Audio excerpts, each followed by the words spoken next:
give us a minute.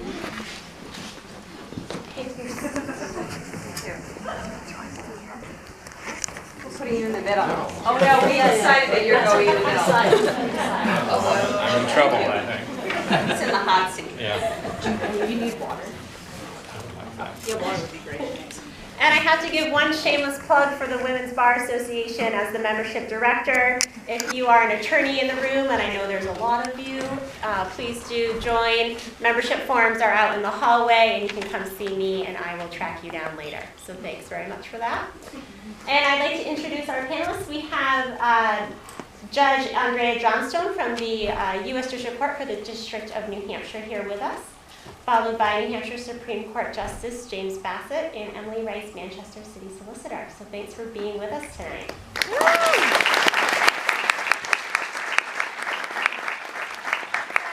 I'm curious what you learned tonight that might have surprised you about Justice Ginsburg.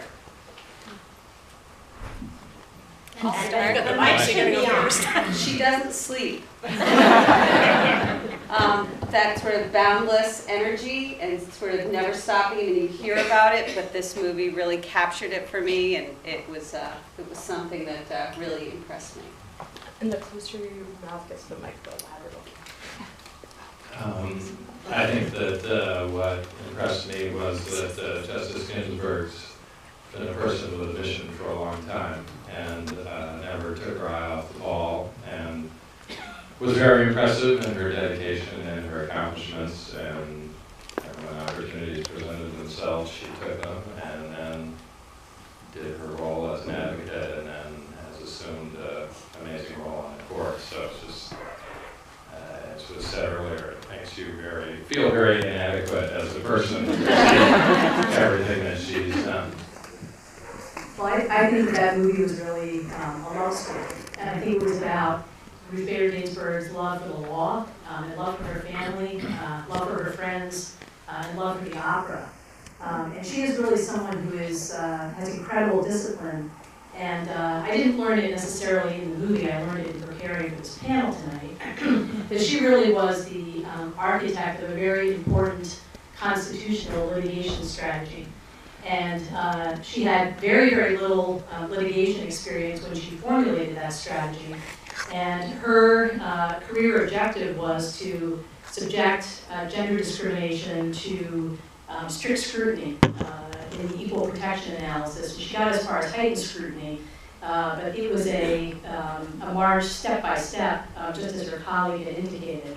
And for somebody who had only been out of law school for a very, very few years, to come up with that strategy and to, in a calculating and well-prepared way, march forward over decades, I think is just truly incredible. And so I think her legacy has been very, very well established, both as a litigator and as an appellate court judge. Are there ways that any of you relate to her path, her professional path, either through law school practice or then once reaching the bench, that you related to particularly? Oh, you're going to make me go first? You can see how this is going to work. We're just going to keep going. It's a hot mic. It is a hot mic, apparently. You know, I think there are just so many aspects of the way that she practiced and the way that she sort of forged her own path that I think are truly unique to her.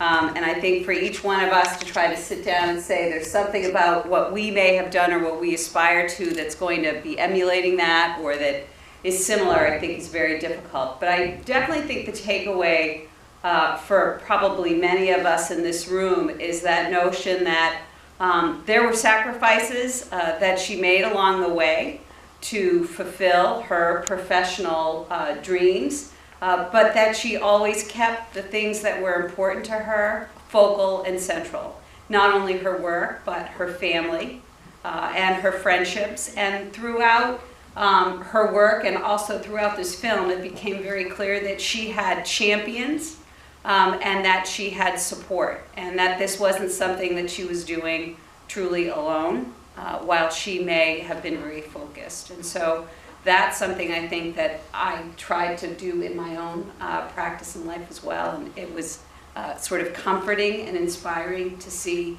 that she was successful in doing that?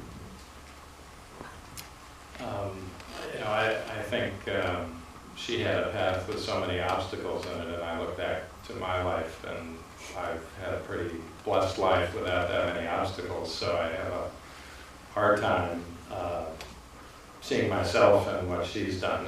I would say that one thing that's important as I was watching the movie was I wasn't thinking so much about my experience, but I was thinking about my wife, who's she's a doctor, and she's a third-generation female doctor, which is an unusual thing. Her grandmother graduated from medical school in the 1920s, and her mother graduated in the 40s, and then my wife graduated in the 70s. And so I thought, as I was watching, I was thinking of them and the challenges that they've all faced in their lives. I think my wife's grandmother was one of two in a medical class at Cornell in New York, and so I was reflecting on the challenges that she faced in her life, and thought that I really haven't had that many hurdles. I've been very lucky. I don't think that the message of the film is that we all have to be like RBG, because we couldn't possibly be, right? So I think the message of the film is, and of her life, is to carve your own path. And I think what's really extraordinary is the vision that her mother had for her.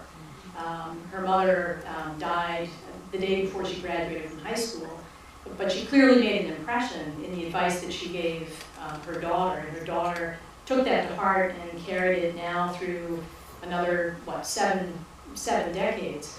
One of the most interesting things that I read about her was that she became very, very close to Marty's mother, her mother-in-law, and their wedding took place at her mother-in-law's home. And just before the ceremony, her mother-in-law took her aside and said, would you like to know the secret of a happy marriage? And Ruth, who was probably 22 or 23 at the time, said, yes, what is it? And she said, well, it helps in a marriage to be a little deaf. And Ruth Bader Ginsburg was interviewed somewhere and told this story and explained that that advice had stood her in good stead, not only her what turned out to be a very long and loving marriage, but also in her career. And by telling that story, what she was saying is that she did not let her, and she alluded to it in the film too, she did not allow her detractors, or as we say today, the haters, to get her down. She persevered in spite of it, and she told a little story in the movie about being a lady, and how to her that meant not getting into criticism and not stopping your forward movement. So I really think that that's the message of the film. And when you think about the generation that her mother came from, I mean, Ruth Bader Ginsburg was born, in 1935, 34, somewhere there. So her mother was born probably right around the turn of the century. And for a woman of her age and circumstances, who never even went to college, to have that vision for her daughter, and to have that strength of influence that sustained her through all these decades, I think is really incredible. Justice Ginsburg and Justice Scalia, as depicted in the film, were often on opposite sides on legal issues, but personally found common ground and were good friends. Is that something you see in practice in New Hampshire today? Is that something we're seeing enough of? Since I was a I'll stick to that question. Just as possible, take it from me. I think that that's probably true. I mean, I think many of us, I mean, I'm a trial lawyer, so I can only use myself as an example. That's all that I really know. I would say that I had many friends that I've made over the years who've been on opposite sides of cases, and I think in some ways that's the real test of collegiality, is to be able to get along and do the business that needs to be done with somebody whose views you don't share and who does not share yours. It's pretty easy to get along with people who think like you do, and I think that that's sort of the whole message and quandary of social media, is that we are increasingly siloed. We spend more and more time listening to people that we agree with and who agree with us. And I think that the test of collegiality is listening to different viewpoints, and sometimes putting those viewpoints aside and doing something that's fun. And I think that will sustain you in a career better than fighting and yelling all the time, certainly. I agree with Emily. Collegiality is important. It's critical to practicing law. It's critical to my job on the court. I've only been in my job now for 6 years, and I was 30 years as a trial lawyer, just like Emily. In fact, Emily and I were partners for a decade. And I agree entirely with her. Really the most important measure, I think, of how you get your job done and people evaluate you is what opposing counsel come to think of you. And I know that when you're applying for a judicial position, a group of people that get called are the lawyers that have litigated against you. So, and one thing, just as a practical matter in New Hampshire, is you're never sure in what role you're going to bump up with somebody again. So if somebody is on your side 1 week, might not be on your side the next week. Or they might be on the zoning board that you appear in front of 2 months later. You just never know. So it's in your self-interest to be nice as well. I would just say on our court, our court doesn't get as many hot-button issues as the U.S. Supreme Court, and I don't think we aren't as polarized. We're not political, but we are 5 people, and we've got to get along, and we're all together all the time. It's not like many courts where you're not together. So it's important to get along. I say that our court's like an arranged marriage for 5 because you don't have the opportunity to pick who comes in with you. So if you're going to make a difference and if you're going to try to persuade people, you've got to get along, and it makes you a much more effective judge, and it makes life a lot more pleasant as well. Do you all shake hands every time before you go in? We don't, but we should. You high five. A new tradition, yeah, there you go. Right. So, New Hampshire's a very small bar. There are many attorneys that come from other states that practice here as well, but I think they're very envious of the reputation that we have for collegiality. I tend to see it in practice on a regular basis. There's a lot that we can learn from each other by disagreeing.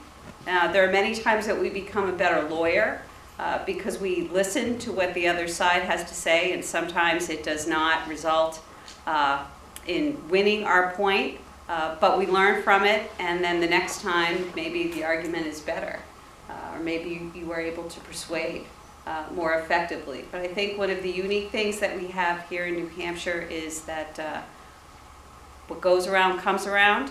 We see each other on a regular basis, particularly if we're practicing in an area where we have adversarial relationships that reoccur.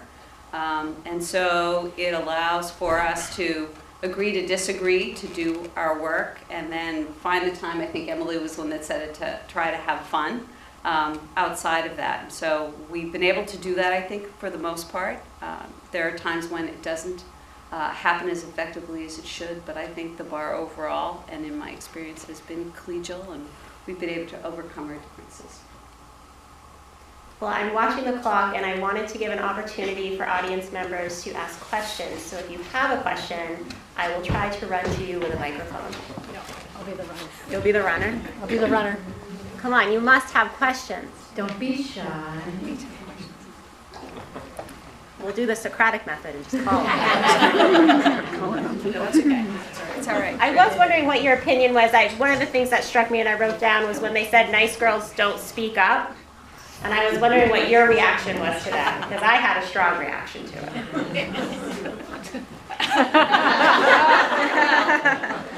Thank you, Ron.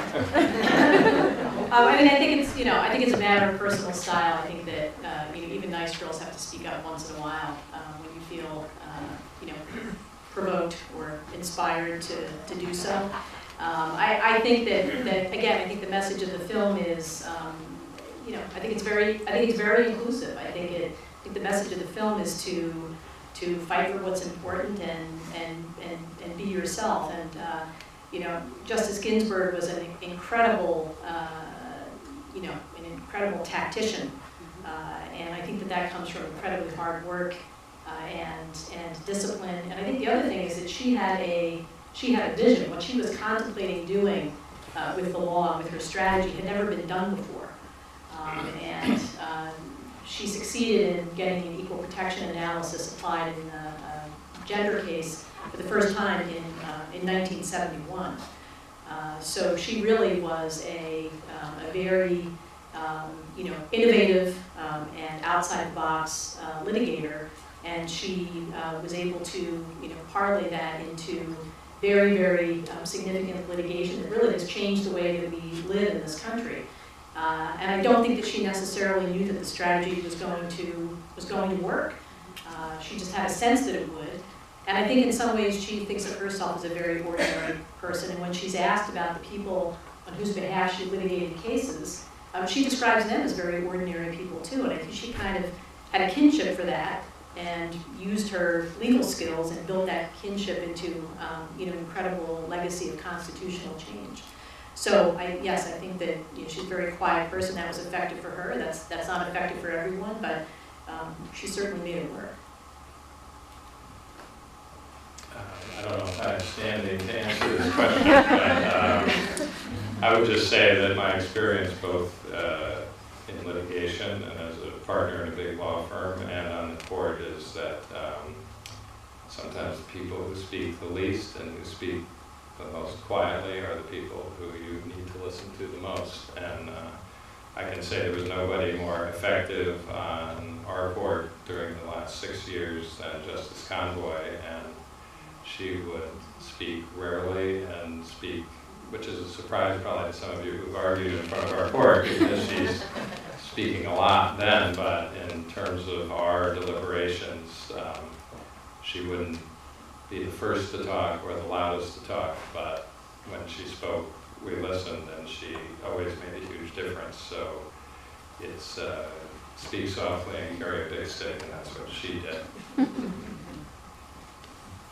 I think a lot of it depends on who you are, and there are many times you'll try to model yourself after someone and it doesn't work for you. You really need to, I think, identify who you are, how you can be effective, and I think that was one of the things that Justice Ginsburg does so well.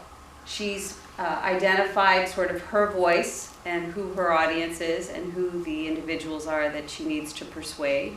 And she does so in a way that's effective, but that also is true to her and who she is. She doesn't try to adopt someone else's persona or personality. What may be effective for one person isn't effective to another. So I think it's really a question of, you may not need to speak up in the way, I think probably how each of us would think about how someone would speak up is different, and it suits the need of the time.